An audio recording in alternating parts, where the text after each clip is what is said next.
Alright, in this video I'm just going to quickly talk about FTPs, which is a server that you would use so that you could upload your pages and make them go live onto your website. Alright, and what I'm going to talk about here is FileZilla. It's free. You just go to Google, type in FileZilla, and you can download it for free. And this is what it looks like once you've downloaded and opened it. You're going to have to log in once you have it, and to log in, where it says the host here in this field, you're going to type in the name of your site. Let's say it's abc.com, but in front of it, instead of typing in www, you would, as it says here, you would type in ftp colon /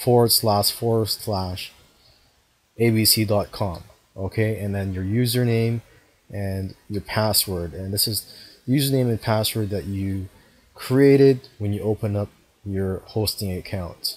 Okay, so right now I'm logged in. On the left side here you can see our files. These are files on my computer, and on the right side is the files that are uploaded to my website. So let's just click on this, and I'm not a techie, so I don't know what these files mean. The only thing that you need to know, so for now, is public HTML.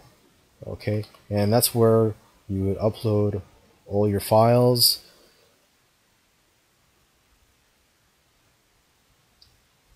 So let's just see here. Okay, so what I'm going to do here is I'm going to create a folder where I could upload the files from that PLR folder that I'm working on for this demonstration. So I'm just going to right click, create directory,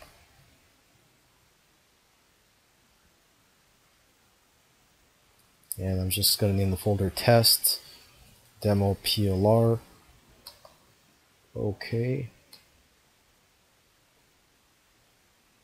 Okay, and that's it for now, and I'll see you in the next video.